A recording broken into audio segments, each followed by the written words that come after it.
오늘 말씀을 보면 하나님께서는 이사야 선지자를 통해서 유다 백성들에게 정의를 지키며 공의를 행하라고 말씀하시면서 곧 하나님의 구원과 그 하나님의 공의가 나타나게 되어질 것이라고 말씀하고 있습니다. 우리 1절 말씀 다시 한번 봅시다. 1절 말씀 같이 읽습니다. 시작. 여호와께서 이와 같이 말씀하시기를 너희는 정의를 지키며 의를 행하라. 이는 나의 구원이 가까이 왔고 나의 공의가 나타날 것임이라 하셨도다. 아멘. 여기 하나님의 구원 곧 나타나게 될 그 하나님의 공의가 무엇이냐 하는 것이에요. 여러분, 이 하나님의 공의가 무엇입니까? 여러분, 로마서 3장 19절부터 22절까지 보면은요, 한번 찾아봅니다. 같이 읽어봅니다. 시작. 우리가 알거니와 무릇 율법이 말하는 바는 율법 아래에 있는 자들에게 말하는 것이니 이는 모든 입을 막고 온 세상으로 하나님의 심판 아래 있게 하려 함이라. 그러므로 율법의 행위로 그의 앞에 의롭다 하심을 얻을 육체가 없나니 율법으로는 죄를 깨달음이라. 이제는 율법 외에 하나님의 한 의가 나타났으니 율법과 선지자들에게 증거를 받은 것이라. 곧 예수 그리스도를 믿음으로 말미암아 모든 믿는 자에게 미치는 하나님의 의니 차별이 없느니라. 아멘. 하나님께서 우리에게 율법을 주셨는데 이 율법을 주신 이유가 무엇이냐 하면은 우리 인간은 죄를 짓고 살아갈 수밖에 없는 존재이고 의를 행하는 데 무능하다라는 겁니다. 그래서 결국은 할 말이 없죠. 그래서 우리의 입을 막게 되어지고 결국은 하나님의 심판 아래 멸망할 수밖에 없는 존재라는 것을 깨닫게 하기 위해서 하나님께서 율법을 주셨다라는 겁니다. 여러분, 그러면은 우리 모든 인생이 율법에서 얘기하는 것처럼 하나님의 심판 아래서 다 죽어야 하는 것입니까? 그것 때문에 하나님께서 우리 인생을 만들어 놓으셨느냐? 아니라는 겁니다. 그래서 하나님께서는 이 율법 말고 하나님의 다른 의를 주셨습니다. 거기 보면은 율법 외에 하나님의 의가 나타났으니 율법과 선지자들의 증거다 하면서 그 하나님의 의가 무엇인지에 대해서 22절에 분명하게 말씀하고 있어요. 그 하나님의 의가 무엇입니까? 곧 예수 그리스도를 믿음으로 말미암아 모든 믿는 자들에게 미치는 하나님의 의다. 그리고 하나님의 이 의는 무엇이 없다고요? 차별이 없으시라. 그렇게 표현하고 있어요. 여러분, 우린 율법으로는 구원받을 인생 아무도 없습니다. 다 죄인이에요. 죄를 지을 수밖에 없는 존재라는 것을 깨닫게 하는 것이 그것이 율법이에요. 그래서 우리의 의로는 구원받을 수 없기 때문에 하나님의 의가 필요했습니다. 그 하나님의 의가 뭐냐 하면은 예수 그리스도께서 이 세상에 오셔서 십자가에 죽으심으로 우리를 의롭다 하시는 거예요. 그런데 이 믿는 자들에게, 모든 믿는 자들에게 미치는 이 하나님의 의는 차별이 없다라는 거예요. 우리 인간적인 조건을 따져서 이 사람은 의롭게 할 만하네, 더 의롭다, 덜 의롭다, 그렇게 차별을 두시는 하나님이 아니시라는 겁니다. 평강을 위하여 우리를 한 몸으로 부르셔서 모든 하나님의 백성들을 차별 없이 하나님의 백성으로 삼아 주신 것이에요. 여러분, 오늘 본문 말씀인 이사야 56장 2절 3절 말씀을 우리 다시 한번 읽어봅시다. 2절 3절 말씀 같이 읽습니다. 시작. 안식일을 지켜 더럽히지 아니하며 그의 손을 검하여 모든 악을 행하지 아니하여 하나니 이와 같이 하는 사람, 이와 같이 굳게 잡은 사람은 복이 있느니라. 여호와께 연합한 이방인은 말하기를 여호와께서 나를 그의 백성 중에 반드시 갈라내시리라 하지 말며, 고자도 말하기를 나는 마른 나무라 하지 말라. 아멘. 여기 보면은 여호와께 연합한 이방인, 그리고 나는 마른 나무다라고, 참 이젠 더 이상 후손을 낳을 수 없는 존재라고 말하는 그 고자에게 반드시 갈라내리라고 그렇게 말하지 말라라는 겁니다. 왜요? 하나님께서는 차별 없으신 하나님이시라는 겁니다. 이방인이든지, 여러분 구약의 율법에 보면은 이 고자는 하나님의 성전에도, 하나님의 총회에도 들어오지 못했던 것이 고자거든요. 그런데 그들에게 차별하고 가르지 말라라고 하나님께서 명령하고 계시는 거예요. 여러분, 우리는 이방인에 대해서는 너무나 많이 들었기 때문에 뭐 그럴 수 있고 우리는 납득하고 이해가 됩니다. 그런데 이사야는요, 오늘 이 말씀을 통해서 고자에 대해서 자꾸 말씀하시고 강조하시는 것을 봐요. 고자에 대해서 4절 5절 말씀에서도 그들에게 주실 복을 구체적으로 말씀하고 계십니다. 우리 4절 5절 말씀 한번 읽어봅시다. 4절 5절 말씀 같이 읽어봅니다. 시작.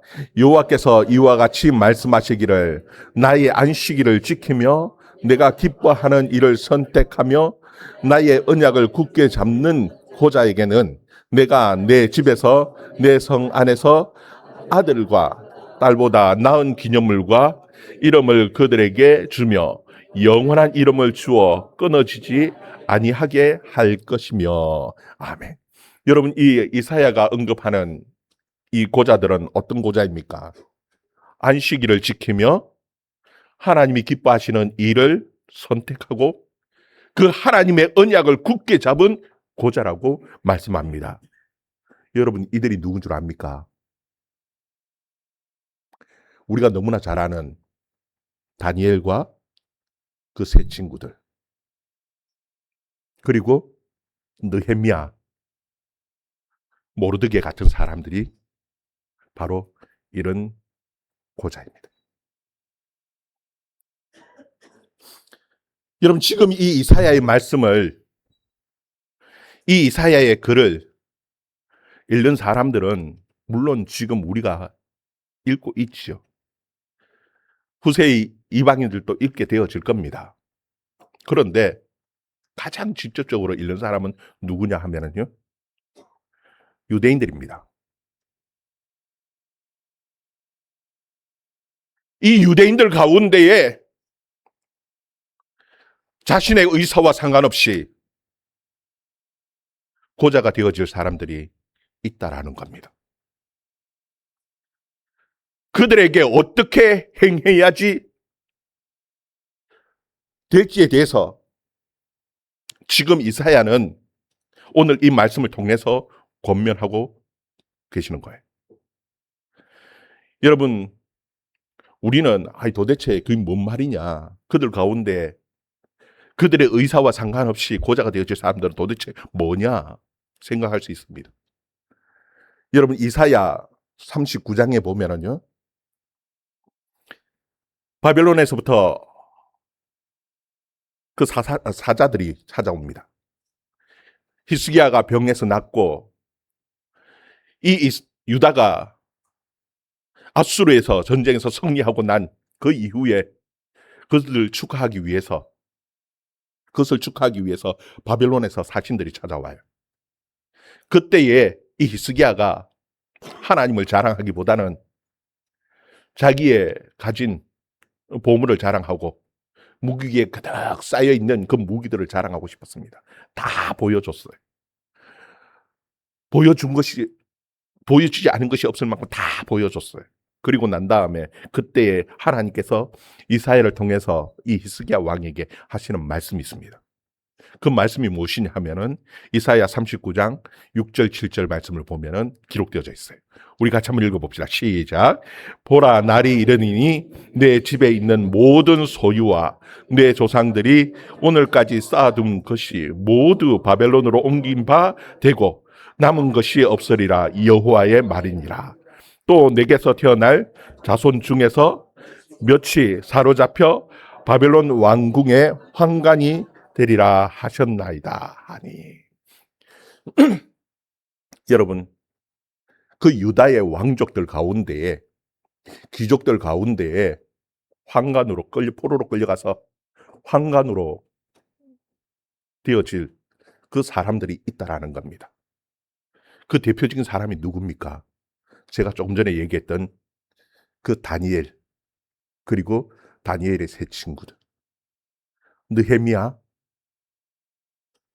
그리고 모르드게, 그와 같은 사람들입니다. 우리가 생각할 때는 포로로 끌려가서 높은 고관에 올랐으니까 참 출세했고 잘 먹고 평안하게 잘 살아갈 것이라고 우리는 늘 생각을 합니다. 그러나 그들은요, 그냥 그 관리가 되어진 것이 아닙니다. 환관으로, 포로로 끌려가서 환관이 되어졌고요. 그리고 그 가운데에 환관으로서 바벨론에서 살았던 사람들입니다. 그 외에 그 대다수의 사람들은요, 관계수로 공사하는 데에 노예로 끌려가서 막노동을 하고요. 그나마 귀족이었던 사람, 왕족들은 환관이 되어서 그렇게 끌려가서 살았던 사람들이에요. 그들에게 지금 하나님께서는 뭐라고 말씀하시느냐 하면은,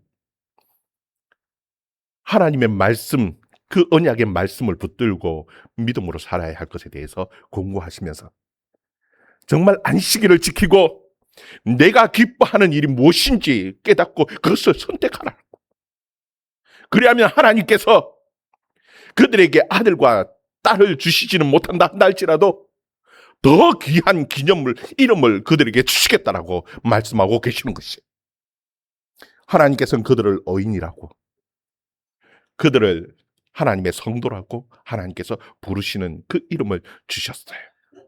여러분, 그들은 하나님이 기뻐하시는 일을 선택하기 위해서, 우리가 너무나 잘 알죠. 다니엘과 그 친구들은요, 풀무불에도 들어가고 사자굴에도 들어가면서 하나님의 그 기뻐하신 일을 선택하고 행했던 사람들이 바로 이 환관으로 살았던 고자들이었어요.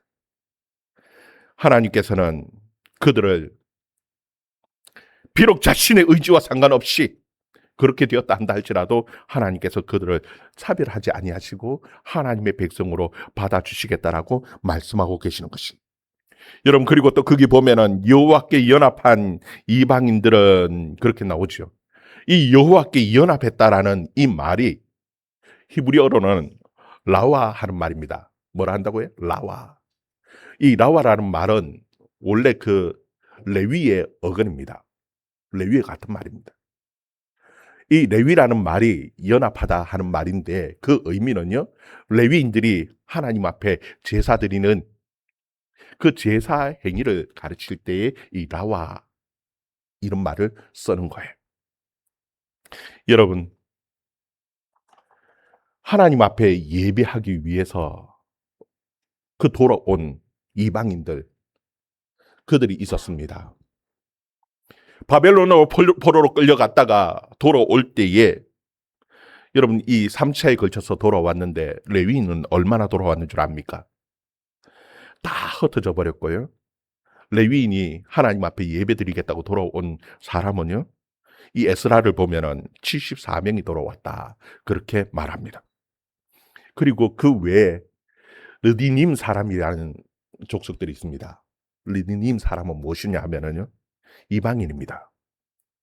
성전 안에서 나무를 하고, 제사 드리는데 나무를 하고, 그리고 물을 길러 오고 하는 그런 허드렛 일, 막일을 하는 이방인, 이 르딘 사람이 얼마가 돌아왔느냐 하면은 392명이 돌아왔습니다. 정작 예배 드리는데 가장 중요한 레위인들은 다 흩어져 버렸고, 겨우 74명이 돌아왔는데 이 이방인들이 하나님 앞에 예배드리기 위하여 나무하고 물길로 그 일을 하기 위해서 모여서 하나님 앞에 예배드린 것을 사모하며 그 언약을 기다리고 돌아온 사람은 얼마였느냐 하면 392명입니다. 392명이 하나님 앞에 성전에서 하나님 앞에 예배하기 위하여 돌아왔다는 거예요. 여러분, 이 하나님의 의를 기다리면서 믿음으로 살아갔던 그 사람들의 모습들이 이 이사야의 말씀, 이 언약을 붙들고 하나님의 의가 우리에게 나타날 것이라고, 반드시 하나님의 구원이 나타날 것이라고 믿고 기다렸던 사람들이 그렇게 많다라는 거예요. 여러분, 저와 여러분에게도 하나님께서 주시는 그 은혜는 차별이 없으신 하나님의 은혜라는 사실 여러분 기억하고 정말 하나님 앞에 은혜를 구하며 살아가는 저와 여러분 되기를 주의 이름으로 축원합니다. 우리가 때로는 태어났을 때에 나는 왜 이렇게 못 살기에 가난하게 태어났는가? 이왕이면 좀 더 좋은 환경에서 태어났으면 어떨까 하는 그런 생각들도 있죠. 그러나 하나님께서는 우리에게 주시는 하나님의 은혜는 차별이 없다라고 분명하게 말씀하고 계십니다. 자신들의 의사와 상관없이 비록 고자가 되어서 그 바벨론의 페르시아의 황관으로 살았다 한다 할지라도 하나님께서는 그들에게 가장 귀한 하나님의 은혜와 하나님의 귀한 이름을 주시겠다고 약속하시는 것이 하나님의 은혜입니다. 여러분 또 오늘 말씀에 보면은 특별히 이 강조하시는 그 하나님의 말씀인데 그게 무엇이냐면은 안식일을 지키라는 겁니다. 여러분 유다가 바벨론에 망하고 난 다음에 그들이 해야 할 일들이 얼마나 많습니까? 중요한 일들이 얼마나 많았겠습니까? 그들이 독립을 위해서 뭔가 해야 할 것 같은데 그런데 하나님께서는 그 다른 일들을 말씀하지 않습니다. 무엇을 지키라고 말씀하시느냐 하면은 안식일을 지키라고 말씀하고 계시는 것이. 여러분 도대체 안식일 지키는 게 뭐가 그리 중요하기에 하나님께서는 이사야 선지자에게 다른 것도 아니라 이 안식일을 지키고 하나님이 원하시는 기쁘신 뜻을 선택하라. 안식일을 계속해서 강조하고 계시는 것일까요? 여러분 이 안식일이라는 것은 내가 자유인이라는 것을 나타내는 신앙 고백입니다. 여러분 이스라엘 백성들이 애굽의 종노릇을 하다가 하나님께서 그들을 구원하여 내셨습니다. 출애굽하고 난 이후에 그들은 진정한 안식이라는 것을 몰랐습니다. 여러분 노예에게 무슨 안식이 있습니까? 쉼이 있습니까? 노예들은 그냥 일하는 기계입니다. 여러분 이 노예들의 가치는 그 일하지 않으면은 일할 수 있는 노동력이 상실되어져 버리면은 가치가 상실되어 버리는 거예요. 더 이상 쓸모없는 사람같이 되어져 버리는 것이 이게 노예였습니다. 그런데 하나님께서는 그들에게 안식일을 지정하시면서 강제로 안식일을 지키라고 말씀하셨습니다. 여러분 하나님께서 율법을 주시면서 그 10가지 계명 가운데 4번째 계명이 무엇이냐 하면 바로 이 안식일을 거룩하게 지키라는 것이었어요. 여러분 이 안식일을 지키게 하심으로 너희는 더 이상 노예가 아니라는 겁니다. 이제는 너희가 자유인이라는 것을 선언하는 것이 바로 이 안식일이었습니다. 너희들은 여러분 노예는 왠지 불안하죠. 이제는 자유인이라 그래도 뭔가 일을 하지 않으면 큰일 날 것 같이 늘 평생을 그래 살아왔기 때문에 늘 불안함 속에서 살아가는 겁니다. 그때 하나님께서는 너희들은 자유인이야. 너희들은 안식할 수 있어. 쉴 수 있어. 너희들이 6일 일하고 7일은 무조건 쉬어라. 너희는 자유인이라는 것을 말씀하고 계시는 것이 바로 이 안식일이었습니다. 여러분 그들이 바벨론의 노예로 끌려갔습니다. 겉으로 보여질 때는 노예입니다. 스스로 안식할 수 없는 상황이 되어진 것 같습니다. 그럼에도 불구하고 하나님께서는 그들에게 무엇을 말씀하고 계시냐면 너희가 안식일을 지키라는 거예요. 뭐냐 하면 너희들은 하나님의 자유인이고 하나님의 자녀라는 그 정체성을 잃지 말라라는 겁니다. 그들은 그 안식일을 지키면서 쉽지 않지요. 노예로 끌려가서 안식일을 지킨다는 것이 어떻게 쉽습니까? 그럼에도 불구하고 그들은 안식일을 지키고 안식일 하나님 앞에 예배하고 기도하면서 지금 환경은 비록 바벨론의 노예로 지금 환관으로 혹은 노예로 일을 하고 있지만 그럼에도 불구하고 하나님의 백성이고 하나님의 자녀라는 사실을 기억하면서 살으라고 하나님께서 안식일을 지키라고 말씀하고 계신 거예요. 여러분, 그리고 이 안식일을 지킨다라는 것은 중요한 의미가 있는데 그게 무엇이냐면은 나는 내 욕심대로 살지 않고 하나님께서 주신 것에 만족하면서 감사하면서 살겠습니다라는 신앙 고백이 바로 이 안식일의 고백입니다. 여러분, 왜 자유인인데도 안식일을 지키지 못합니까? 욕심 때문입니다. 여러분, 장사하시는 분들은 너무나 잘 알지요. 7일 가운데에 7일 다 일하는 것의 수입이랑 6일만 일하는 수입이 똑같습니까? 아무리 계산해도 하루 더 일하면은 더 수입이 늘어나는 것은 당연한 겁니다. 그 욕심 때문에 하나님께서는 분명히 6일 일하고 하루 쉬라고 말씀하고 계시는데도 쉬지를 못하는 겁니다. 왜? 욕심 때문에.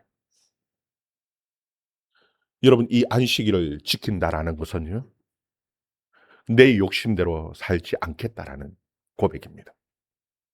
하나님이 주신 것에 만족하고 하나님이 주신 은혜 가운데 감사하면서 살겠다라는 그 신앙의 고백이 바로 이 안식일을 거룩하게 지키는 것의 목적이에요. 우리는 자꾸 안식일 하면은 어떤 종교적인 그 행위를 해야 하는 것처럼 말하지만 아니요. 하나님 앞에 감사하면서 하나님 주신 것에 감사하면서 살아가는 그 신앙의 고백이에요. 그리고 또 안식일의 의미는요, 다른 사람에 대한 사랑과 배려입니다. 여러분, 사람들은 나는 쉴 수 있어요. 그런데 내 집에서 일하는 사람은, 내 종은, 내 주위에 내가 일을 시키는 그 사람들, 가난한 사람들은 쉬는 것을 못 봐요. 그것 때문에 사실은 안식일을 지키는 것이 참 어렵죠. 그래서 실패하는 경우들이 너무나 많습니다. 하나님께서는 그 내 집에 있는 종이든 혹은 내 집에서 일하는 가난한 사람이든 그 모든 사람들이 다 하나님의 자녀라는 겁니다. 하나님의 형상을 입은 똑같은 하나님의 자녀로서 그들을 사랑하고 내 행복이 중요한 것 같이 그들의 행복도 중요하고 그들을 배려하고 사랑하라는 것이 그것이 안식일의 중요한 의미예요. 여러분, 이 이스라엘 백성들은요, 나라가 망하고 난 다음에 유다 백성들이 돌아오고 난 다음에 가장 철저하게 지키려고 했던 것이 무엇이냐면은 바로 이 안식일에 대한 부분들이었어요. 느헤미야 13장 15절 18절 말씀을 봅니다. 여러분, 우리가 조금 전에 봤던 그 다니엘이나 느헤미야는요, 환관이었습니다. 자유가 없었음에도 불구하고 그가 얼만큼 이 안식일에 대해서 중요하게 생각했는지 그 보면은 나오는 거예요. 우리 15절 18절 말씀 같이 읽습니다. 시작. 그때 내가 본즉 유다에서 어떤 사람이 안식일에 술틀을 밟고 곡식단을 나귀에 실어 운반하여 포도주와 포도와 무화과와 여러 짐을 지고 안식일에 예루살렘에 들어와서 음식물을 팔기로 그날에 내가 경계하였고 또 두루 사람이 예루살렘에 살며 물고기와 각양 물건을 가져다가 안식일에 예루살렘에서 유다 자손에게 팔기로 내가 유다의 모든 귀인들을 꾸짖어 그들의 이르기를 너희가 어찌 이 악을 행하여 안식일을 범하느냐 너희 조상들이 이같이 행하지 아니하였느냐 그래서 우리 하나님이 이 모든 재앙을 우리와 이 성읍에 내린 것이 아니냐. 그럼에도 불구하고 우리가 안식일을 범하여 진노가 이스라엘에 더욱 심하게 임하도록 하는도다 하고. 아멘. 여기 보면은 이 느헤미야는 우리에게 임한 그 모든 재앙들이 뭐 때문이라고 보냐면 이 안식일을 제대로 지키지 않았기 때문이라고 보는 거예요. 여러분, 이 안식일에 대해서 예수님께서 참 그 바리새인들과 다투시는 장면들이 나오죠. 그냥 형식적으로 지키는 안식일이 아니라 우리가 분명하게 생각해야 되는 건 안식일의 정신입니다. 조금 전에 얘기했듯이 안식일은 뭐라고요? 우리가 하나님의 백성이고 자녀라는 그 사실을 잃어버리지 않고 그대로 살아가는 것이 안식일입니다. 어떠한 환경에 있다 한다 할지라도. 그리고 두 번째는 뭐예요? 내 욕심대로 사는 것이 아니라 하나님이 주신 은혜에 감사하며 사는 것이 이게 바로 그 안식일입니다. 그리고 세 번째는 내가 행복해야 되는 것처럼 다른 사람도 행복이 중요하다는 거예요. 그래서 다른 사람을 배려하고 사랑하는 것이 이게 안식일입니다. 정말 하나님의 백성답게 그 안식일의 정신을 지키면서 살아가는 저와 여러분의 삶이 되어줄 수 있기를 주의 이름으로 축원합니다. 하나님께서는 하나님의 구원에 차별이 없습니다. 어떠한 환경에서 산다 한다 할지라도 내가 좀 비록 못났고 덜 배웠고 가난하고 못났다 한다 할지라도 하나님은 차별이 없어요. 모든 사람들을 사랑하시고 구원하시는 그 하나님의 은혜가 우리 모두에게 있다는 사실을 기억하면서 서로를 한 하나님의 몸으로 공동체로 아름답게 세워가는 저와 여러분의 삶이 되어줄 수 있기를 주의 이름으로 축원합니다. 기도하겠습니다.